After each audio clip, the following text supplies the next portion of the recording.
On our product adventure, it's time for qualitative primary research. Say what? It's time to go over the collection of voice of customer with customer interviews and ethnography. Oh, okay. On to the goggles case study.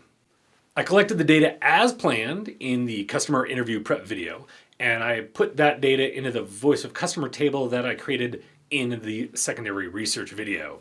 So today, I'm going to go over some of the initial insights from the primary research. So this is the sort of stuff you learn while you're actually going through the interviews or ethnography, and maybe with some light analysis. But without further ado, here are the 5 insights highlights to spotlight. Right? So what did I learn about the skiers and their goggles? First, we should get into ski boots. Just kidding. Well, only sort of. No less than a half dozen times when I asked about issues that they had with their goggles, they turned the conversation to how much they hated their ski boots. Good to know. 2, longtime skiers, in general, cared less and demanded less from their goggles. I'll use that insights like that to develop user stories. C, weather changes are when lens switching becomes really important. If the weather clears up, it's generally pretty easy to change the goggle lenses. But if the weather gets harsher, it can get much more difficult to change them. And that's when it's most critical to get that change done. Because if the weather turned to like this wet, icy garbage, it's a safety thing. And if a snowstorm came in and they're having trouble switching out the lenses, it's like, powder, I need the pow, but I can't get these friggin' lenses switched. To quote one interviewee, fogging isn't an issue anymore. It used to be when I was a kid, it was everything. So this indicates that keeping fog free is a basic need in the Kano model. I'll cover the Kano model in a future video, but one of the premises to it is that delighters become basic needs over time. So for example, the lens switching is actually going through that transition right now as magnet magic takes over. I actually have them for my glasses, to turn them into sunglasses. I'll show you. Where are my glasses? Have you seen my glasses? Here they are. Slick. Penultimate.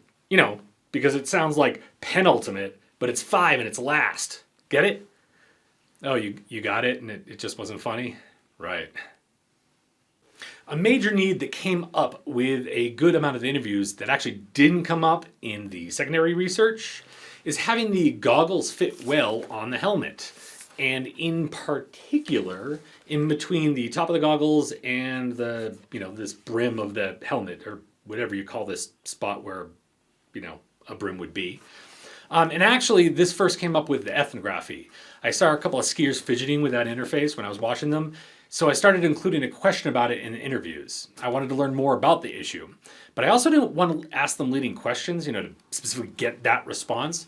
So instead, I asked an adjacent question about goggles matching their clothing. Then, only if they had issues with that interface, would they likely bring it up on their own, to make that logical jump. And they did. Now, if you use this technique, you should be sure not to read too much into whatever you led them to, right? So in this case, I don't want to look at my notes in a couple of months and say, wow, look at how many people talked about goggles matching their clothing. I led them there with a question. So, those are the 5 insights. Let me throw in a little logistical tip here for you. Whether or not you video the customer, it's good to video the debriefing afterwards. Even if you have a scribe and a silent observer, it's just a great record to rejuvenate the memory of the interviews, sometime in the future. Here's part of one of the videos that I took as an example.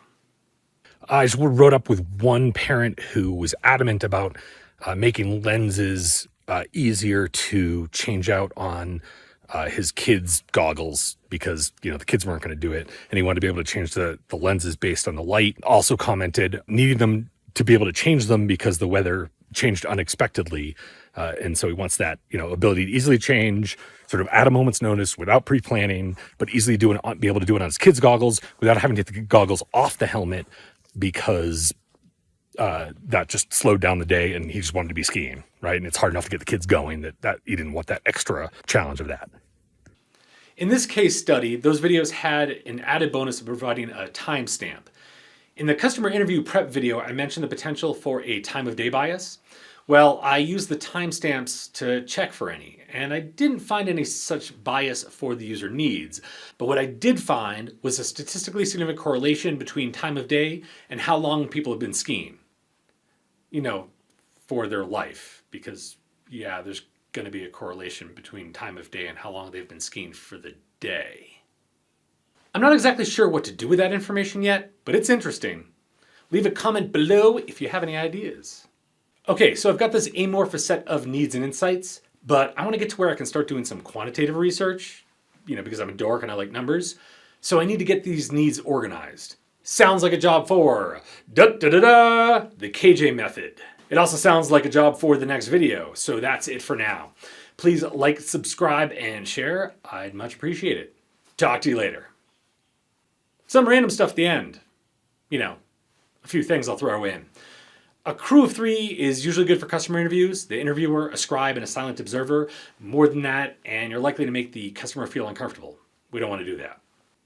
If you're in business to business and your interviewee's boss is lingering, hanging around, have one of your crew ask the boss for a tour while you're giving the interview. I'd rather, not have a silent observer, for instance, than to have a customer not feel comfortable enough to tell me what rules they have to break. For ethnography, look for workarounds, broken rules, products being used in ways other than intended. Sure, the customer might have obvious problems that they'll tell you about, but often they figure a way forward, even if it's suboptimal.